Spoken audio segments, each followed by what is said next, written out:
जय श्री राम। आज एक आपको कहानी सुनाता हूँ, बहुत ही रोचक कहानी। हमारे जो पीबीओ होते हैं, फ़ोन बैंकिंग ऑफिसर्स, वो कहते हैं कि हमारे पास कॉल इस तरह की लैंड हो रही है कि उस पे सेल्स की अपॉर्चुनिटी नहीं आती है। ये स्किल लगी हुई है, वो स्किल लगी हुई है ना। मैं किस बैंक में वर्किंग हूँ या कहाँ क्या हूँ ये सब तो नहीं बताऊँगा, ये सब हिडन रखना है। लेकिन मैं आपको हनुमान जी के कहानी से रिलेट करके, उस कहानी को रिलेट करके बताऊंगा ये कैसे होता है, ये कैसे संभव है। तो बोलते हैं ऐसा स्किल लगा हुआ है। अच्छा, एएसटी बढ़ जाती है अगर सेल्स अगर हम पिच करते हैं तो। कस्टमर को हैंडल करने में एएसटी बढ़ जाती है। तो हनुमान जी जब गए थे, लक्ष्मण जी को जब जीवित करना था तो संजीवनी बूटी लाने के लिए हनुमान जी को भेजा गया। हनुमान जी बोले कि प्रभु, अगर आपका ये भक्त ये एश्योरेंस दे रहे हैं, एश्योरेंस समझिए, एश्योरेंस होता क्या है, this is called assurance. Hanuman ji assurance दे रहे हैं रामचंद्र जी को कि अगर सूर्य उदय होने से पहले अगर संजीवनी बूटी लेकर के मैं नहीं आया तो मैं आपको अपना ये मुख कभी नहीं दिखाऊंगा। This is called actual assurance.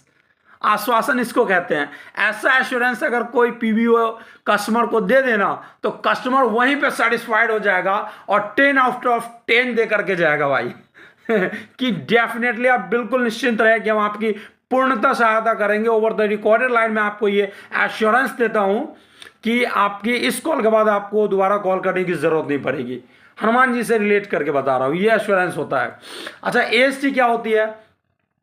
Hanuman जी को भेजा गया था कि सूर्य उदय होने से पहले संजीवनी बूटी लाना है, पर रास्ते में क्या हुआ कि संजीवनी बूटी लेकर के हनुमान जी पहुंचे कब? सूर्य उदय होने से तो पहले छोड़िए, वो पहुंच गए कब?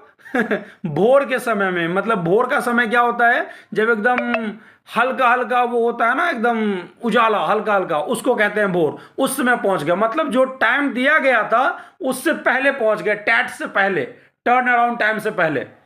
दूसरी बात, लोग कहते हैं कि कस्टमर ऐसे ऐसे डिस्प्यूट करता है, उस पर क्या ही सेल किया जाए, कैसे सेल हो। तो मैं आपको बताता हूं सर कि जब हनुमान जी जाते हैं संजीवनी बूटी लाने के लिए तो वहां पे डिस्प्यूट नहीं सर, वहां पे रावण बिठाता है उसको, मारीच को, कि जाकर के हनुमान का रास्ता अवरुद्ध करो।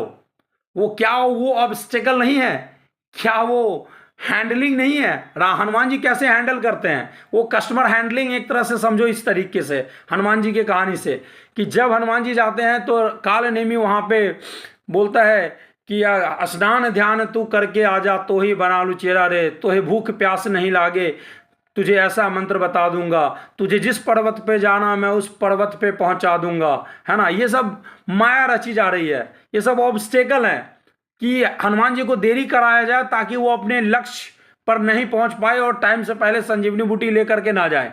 तो इतने ऑब्स्टेकल होने के बाद भी टैट से पहले हनुमान जी पहुंच जाते हैं संजीवनी बूटी लेकर के। और जब वहां पहुंचते हैं तब क्या ऑब्स्टेकल आता है? पूरे पर्वत पर जला दिए जाते हैं दिए कि पता ही नहीं चले कि संजीवनी बूटी क्या है। हनुमान जी पूरा पर्वत ही उठा लेते हैं भाई। अब कहो, अब कैसे सेल्स में रोकोगे भाई? अब इससे बड़ा कस्टमर हैंडलिंग क्या हो सकती है?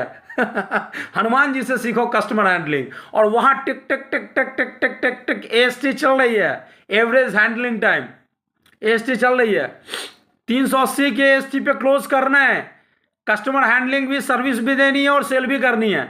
और हनुमान जी वहां पे टैट क्या है? सूर्योदय से पूर्व। और हनुमान जी पहुंच गए कब? भोर के समय में। तो ये है कस्टमर हैंडलिंग। और टैट भी उन्होंने देखा, एएसटी भी देखा, सेल्स भी किया और कस्टमर हैंडलिंग भी दिया। तो आप सीखो ना सर, हनुमान जी से सब कुछ सीखने को मिलेगा। हनुमान जी की ये कहानी से आप रिलेट करो, आपको customer handling, AST, sales conversion, कैसे सेल्स करना है, ये सारा कुछ आपको सीखने को मिल जाएगा। This is called actual customer service and actual sales pitching and मतलब क्या कहते हैं उसको कि customer handling and effective pitching. So this is called, today is the story relating to Hanuman ji with our PBO, phone banking officer. So thank you so much for this. Thank you. Thanks a lot.